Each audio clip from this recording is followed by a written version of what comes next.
வணக்கம். தந்தையின் பாட்காஸ்ட் செய்திகளை வாசிப்பது நான் வைகரை வருணன். முதலில் தலைப்புச் செய்திகள். இலங்கை கடற்படையால் இதுவரை சிறைபிடிக்கப்பட்டுள்ள 80 மீனவர்கள் 173 படகுகளை விடுவிக்க விரைந்து நடவடிக்கை எடுக்க வேண்டும். மத்திய வெளியுறவுத்துறை அமைச்சர் ஜெய்சங்கருக்கு முதலமைச்சர் ஸ்டாலின் எழுதிய கடிதத்தில் வலியுறுத்தல். சென்னை உயர்நீதிமன்ற பொறுப்பு தலைமை நீதிபதி ஆர் மகாதேவன், ஜம்மு காஷ்மீர் தலைமை நீதிபதி கோட்டீஸ்வர் சிங் ஆகியோரை உச்சநீதிமன்ற நீதிபதிகளாக பரிந்துரை. உச்சநீதிமன்ற தலைமை நீதிபதி சந்திரசூட் தலைமையிலான கொலிஜியம் மத்திய அரசுக்கு பரிந்துரைத்தது.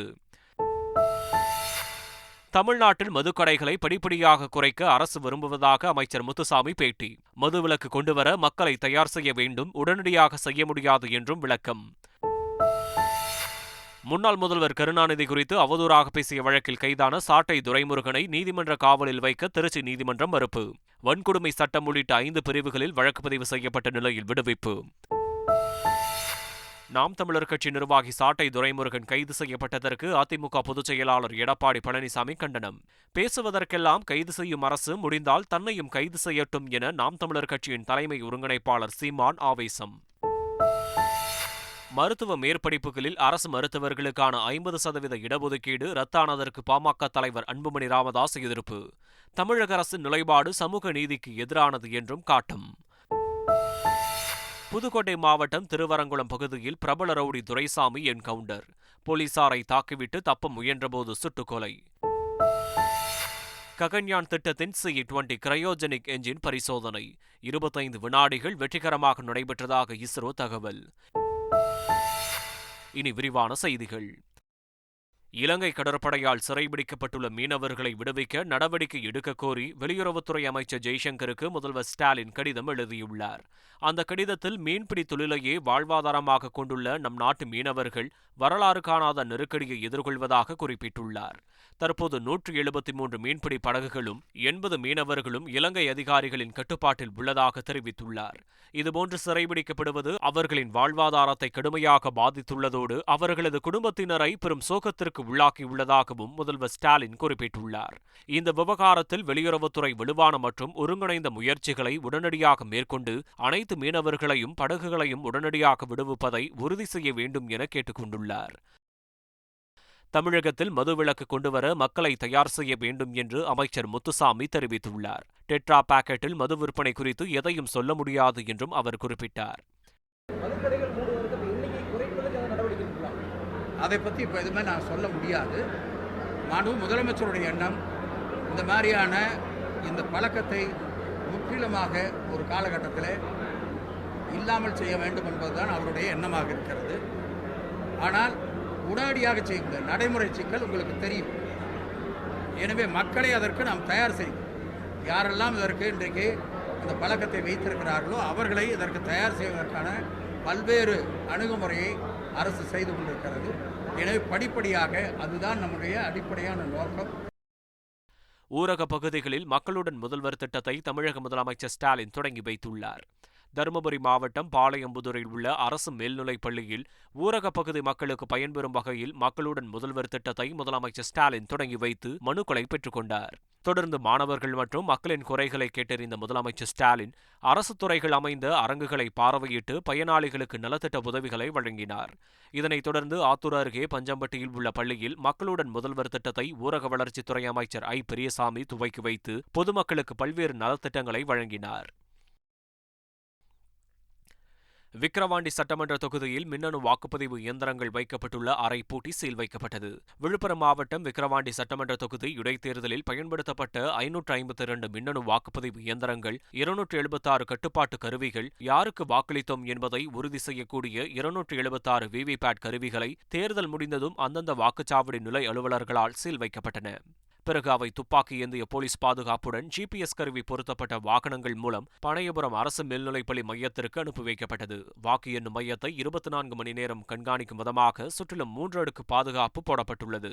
அது மட்டுமின்றி CCTV கேமரா மூலம் வாக்கு எண்ணும் மையம் கண்காணிக்கப்பட்டு வருகிறது. நாம் தமிழர் கட்சி நிர்வாகி சாட்டை துரைமுருகனை விடுவித்து திருச்சி நீதிமன்றம் உத்தரவிட்டுள்ளது. விக்கிரவாண்டி இடைத்தேர்தல் பிரச்சாரத்தின் போது முன்னாள் முதலமைச்சர் கருணாநிதி குறித்து அவதூறாக பேசியதாக நாம் தமிழர் கட்சி நிர்வாகி சாட்டை துரைமுருகனை தென்காசியில் போலீசார் கைது செய்தனர். அவர் மீது வன்கொடுமை தடுப்புச் சட்டம் உட்பட 4 பிரிவுகளில் வழக்கு பதிவு செய்யப்பட்டது.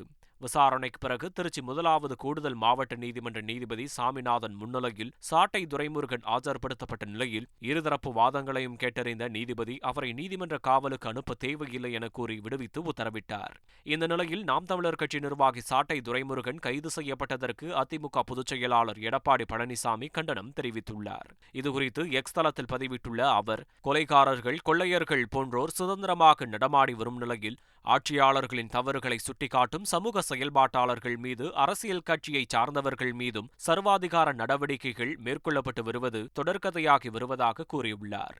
அதேபோல் பேசுவதற்கெல்லாம் கைது செய்யும் அரசு முடிந்தால் தன்னையும் கைது செய்யட்டும் என நாம் தமிழர் கட்சியின் தலைமை ஒருங்கிணைப்பாளர் சீமான் சவால் விடுத்துள்ளார். இவ்வளவு பிரச்சனைக்கு அப்புறம் விக்கிரவாண்டியில் நேற்று கள்ளச்சாராயம் குடிச்சு பல பேர் மருத்துவமனை கேட்டால் புதுச்சேரியிலிருந்து வந்துருச்சுங்கிறீங்க. அத்தனை இடத்துல சோதனை சாவடி போடுறீங்க. எங்கள் வண்டியெல்லாம் புதுச்சேரியிலேருந்து வரும்போது திறந்து பார்க்குறாங்க. எப்படி சாராயம் வருது? கள்ளச்சாராயம் எப்படி வருது? உங்களுக்கு தெரியாமல் காற்றுல பறந்து வந்துடுதா? ஒரு பேசுகிறது மேடையில். இப்போ எதுக்காக துரைமுருகனை கைது செய்து இந்த அரசு? என்னை விட பேசிட்டானா? என் மேலே நீங்கள் பெரிய அதிகாரத்தில் இருக்க பெரிய பவர்ஃபுல் கிங்கு தானே நீங்கள். என்னை கைது பண்ணுங்க பார்ப்போம். என்னை சுற்றி இருக்கிற கைது செஞ்சு எனக்கு நெருக்கடி கொடுக்குறது இது ஒரு ஆட்சி முறை. சரி, எதுக்காக கைது சொல்லுங்கள்? கருணா நீதி போடு பார்ப்போம். போட்டு உள்ள வை.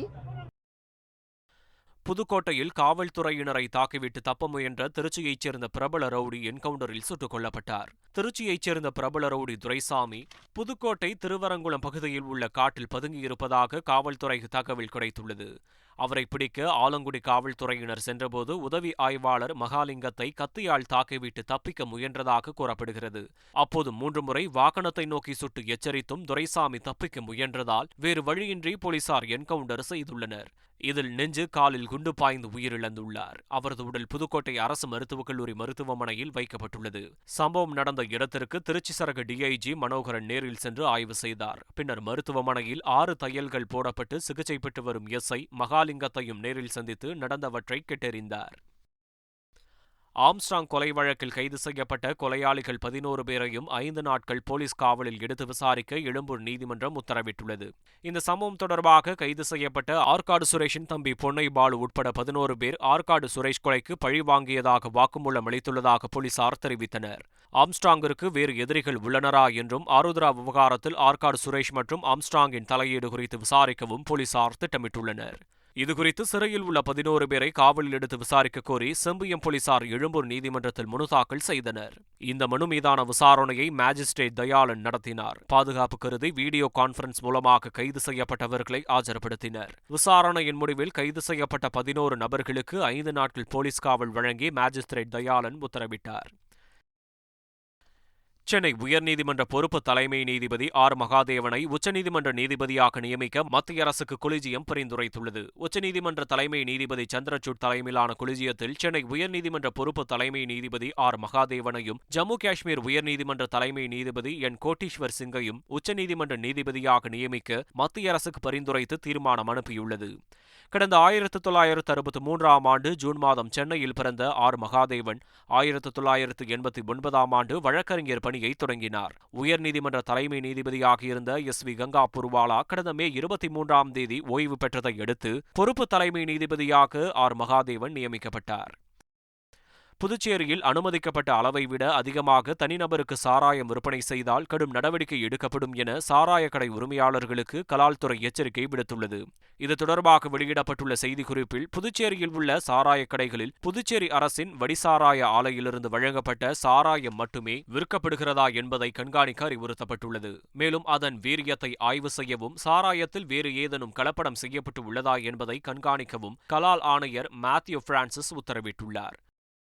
மருத்துவ மேற்படிப்புகளில் அரசு மருத்துவர்களுக்கான 50% இடஒதுக்கீட்டை ரத்து செய்வது சமூக நீதிக்கு எதிரானது என பாமக தலைவர் அன்புமணி ராமதாஸ் தெரிவித்துள்ளார். மேலும் தமிழகத்தில் திறமையான மருத்துவ வல்லுநர்கள் இருப்பதற்கு காரணமே இந்த இடஒதுக்கீடுதான் என்றும் தமிழக அரசு தனது நிலைப்பாட்டை மாற்றிக்கொள்ள வேண்டும் என்றும் அவர் வலியுறுத்தியுள்ளார். மாஞ்சோலை தேயிலை தோட்ட விவகாரம் தொடர்பாக பிபிடிசிஎல் நிறுவனம் புதிய அறிவிப்பை வெளியிட்டுள்ளது. அதில் அனைத்து தொழிலாளர்களுக்கான கருணை தொகையும் இன்னும் 3 நாட்களில் டெபாசிட் செய்யப்படும் என்று நிறுவனம் சார்பில் அறிவிப்பு வெளியிடப்பட்டுள்ளது.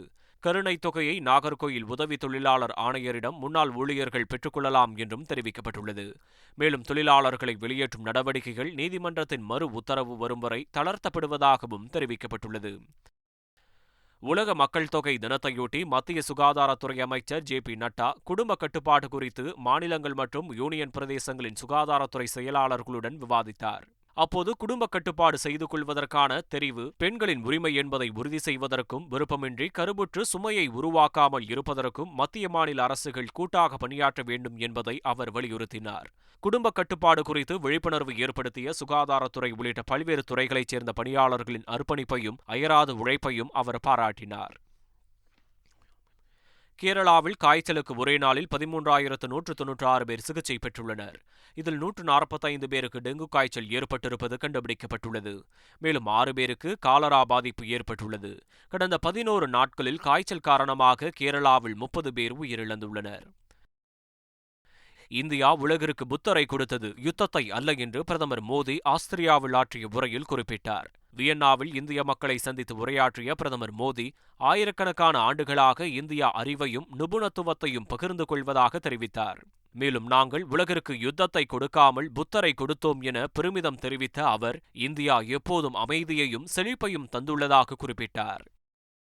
சவுதி அரேபியாவின் ரியாத்திலிருந்து பாகிஸ்தானின் பெஷாவர் விமான நிலையத்திற்கு 297 பயணிகளுடன் சென்ற விமானம் பெஷாவர் விமான நிலையத்தில் தரை இறங்கியதும் திடீரென தீப்பிடித்து எரிந்துள்ளது. விமானத்தின் இடதுபுற தரையிறங்கும் கியரில் தீ மற்றும் புகை எழுந்ததை அடுத்து உடனடியாக தீயணைப்பு வாகனங்கள் விரைந்து தீயை அணைத்தன. இதில் அதிர்ஷ்டவசமாக விமானத்தில் பயணம் செய்த பயணிகள் மற்றும் விமான பணியாளர்கள் அனைவரும் பாதுகாப்பாக வெளியேற்றப்பட்டனர். இந்த விபத்தில் விமானத்தில் பயணித்த 10 பேருக்கு மட்டும் லேசான காயம் ஏற்பட்டதாக கூறப்படுகிறது. பாரிஸ் ஒலிம்பிக் தொடரில் பங்கேற்கும் வீரர்களின் பல்வேறு உபகரண நிதி கோரிக்கைகளுக்கு மத்திய இளைஞர் நலன் மற்றும் விளையாட்டு அமைச்சகத்தின் ஒலிம்பிக் பிரிவு ஒப்புதல் அளித்துள்ளது. தாய்லாந்தில் நடைபெறும் பாரா டேபிள் டென்னிஸ் ஆசிய பயிற்சி முகாமில் பங்கேற்பதற்காக வீராங்கனை பவீனா படேலுக்கு நிதியுதவி வழங்க முடிவு செய்யப்பட்டுள்ளது. மேலும் பாரா துப்பாக்கிச் சுடும் வீரர்களுக்கு சிறப்பு துப்பாக்கிச் சுடுதல் உபகரணங்களும் பாரா ஈட்டி எறிதல் வீரருக்கு 2 ஈட்டிகள் வழங்கவும் ஒப்புதல் வழங்கப்பட்டுள்ளது. விம்பிள்டன் கிராண்ட்ஸ்லாம் டென்னிஸ் தொடரின் அரையிறுதிப் போட்டிக்கு செர்பியாவைச் சேர்ந்த முன்னணி வீரர் நோவக் ஜோகோவிச் முன்னேறியுள்ளார். ஆடவர் ஒற்றையர் பிரிவு காலிறுதிப் போட்டியில் ஆஸ்திரேலிய வீரர் அலெக்ஸ் டிமினாருடன் ஜோகோவிச் ஆடவிருந்தார். ஆனால் காயம் காரணமாக போட்டியிலிருந்து டிமினார் விலகினார். இதனால் வாக்கோவர் அடிப்படையில் அரையிறுதி சுற்றுக்கு ஜோகோவிச் முன்னேறினார். இன்று நடைபெறும் அரையிறுதி ஆட்டத்தில் இத்தாலி வீரர் முசெட்டியுடன் ஜோகோவிச் மோதவுள்ளார். கோப்பா அமெரிக்க கால்பந்து தொடரின் இறுதிப் போட்டிக்கு கொலம்பியா முன்னேறியுள்ளது. அமெரிக்காவின் வடக்கு கரோலினா மாகாணத்தில் உள்ள சார்லோட் நகரில் நடைபெற்ற அரையிறுதி ஆட்டத்தில் கொலம்பியா மற்றும் உருகுவே அணிகள் மோதின. ஆட்டத்தின் ஆரம்பம் முதலே இரு அணிகளும் கோல் அடிக்க தீவிரமாக முனைப்பு காட்டிய நிலையில் 39வது நிமிடத்தில் கொலம்பியா வீரர் ஜெஃபர்சன் லெர்மா கோல் அடித்தார். 2வது பாதையில் உருகுவே அணியின் கோல் முயற்சிகளை கொலம்பிய வீரர்கள் முறியடித்து தடுப்பாட்டத்தில் கவனம் செலுத்தினர். இதனால் உருகுவேவால் பதில் கோல் போட முடியாமல் போனது. இறுதியில் ஆட்ட நேர முடிவில் 1-0 என்ற கோல் கணக்கில் கொலம்பியா வெற்றி பெற்று இறுதிப் போட்டிக்குள் நுழைந்தது. வரும் 15ஆம் தேதி நடைபெறும் இறுதிப் போட்டியில் அர்ஜென்டினாவுடன் கொலம்பியா பலப்பரீட்சை நடத்தவுள்ளது. மீண்டும் தலைப்புச் செய்திகள். இலங்கை கடற்படையால் இதுவரை சிறைபிடிக்கப்பட்டுள்ள 80 மீனவர்கள் 173 படகுகளை விடுவிக்க விரைந்து நடவடிக்கை எடுக்க வேண்டும். மத்திய வெளியுறவுத்துறை அமைச்சர் ஜெய்சங்கருக்கு முதலமைச்சர் ஸ்டாலின் எழுதிய கடிதத்தில் வலியுறுத்தல். சென்னை உயர்நீதிமன்ற பொறுப்பு தலைமை நீதிபதி ஆர். மகாதேவன், ஜம்மு காஷ்மீர் தலைமை நீதிபதி கோட்டீஸ்வர் சிங் ஆகியோரை உச்சநீதிமன்ற நீதிபதிகளாக பரிந்துரை. உச்சநீதிமன்ற தலைமை நீதிபதி சந்திரசூட் தலைமையிலான கொலிஜியம் மத்திய அரசுக்கு பரிந்துரைத்தது. தமிழ்நாட்டில் மதுக்கடைகளை படிப்படியாக குறைக்க அரசு விரும்புவதாக அமைச்சர் முத்துசாமி பேட்டி. மதுவிலக்கு கொண்டுவர மக்களை தயார் செய்ய வேண்டும், உடனடியாக செய்ய முடியாது என்றும் விளக்கம். முன்னாள் முதல்வர் கருணாநிதி குறித்து அவதூறாக பேசிய வழக்கில் கைதான சாட்டை துரைமுருகனை நீதிமன்ற காவலில் வைக்க திருச்சி நீதிமன்றம் மறுப்பு. வன்கொடுமை சட்டம் உள்ளிட்ட 5 பிரிவுகளில் வழக்கு பதிவு செய்யப்பட்ட நிலையில் விடுவிப்பு. நாம் தமிழர் கட்சி நிர்வாகி சாட்டை துரைமுருகன் கைது செய்யப்பட்டதற்கு அதிமுக பொதுச் செயலாளர் எடப்பாடி பழனிசாமி கண்டனம். பேசுவதற்கெல்லாம் கைது செய்யும் அரசு முடிந்தால் தன்னையும் கைது செய்யட்டும் என நாம் தமிழர் கட்சியின் தலைமை ஒருங்கிணைப்பாளர் சீமான் ஆவேசம். மருத்துவ மேற்படிப்புகளில் அரசு மருத்துவர்களுக்கான 50% இடஒதுக்கீடு ரத்தானதற்கு பாமக தலைவர் அன்புமணி ராமதாஸ் எதிர்ப்பு. தமிழக அரசின் நிலைப்பாடு சமூக நீதிக்கு எதிரானது என்றும் காட்டும். புதுக்கோட்டை மாவட்டம் திருவரங்குளம் பகுதியில் பிரபல ரவுடி துரைசாமி என்கவுண்டர். போலீசாரை தாக்கிவிட்டு தப்ப முயன்றபோது சுட்டுக்கொலை. ககன்யான் திட்டத்தின் C-20 கிரையோஜெனிக் என்ஜின் பரிசோதனை 25 வினாடிகள் வெற்றிகரமாக நடைபெற்றதாக இஸ்ரோ தகவல். இத்துடன் பாட்காஸ்ட் செய்திகள் நிறைவு பெறுகின்றன. வணக்கம்.